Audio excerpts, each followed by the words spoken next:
Hey, my name is Basim, and in this YouTube channel we talk about business, dating, and how to make your life better in general. In this video we are going to talk about why women aren't attracted to you and how to fix this problem to get more girls into your life. First of all, try to stay calm and remember that no matter where you are in life, there is always people who are worse than you, and there is always a solution to improve your life and make it better.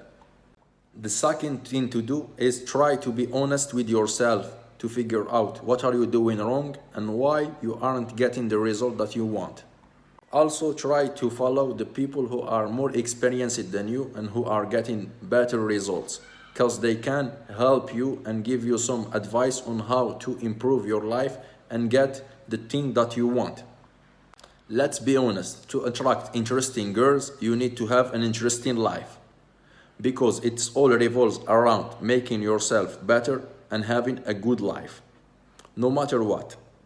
Because it is what it is. Girls are always going to choose the best guy they can get, and it is your job to be the best guy. In the end, keep improving your social skills and social life, because the more girl you are going to meet, the more girl you are going to attract. See you later, guy, in a new video. Bye bye.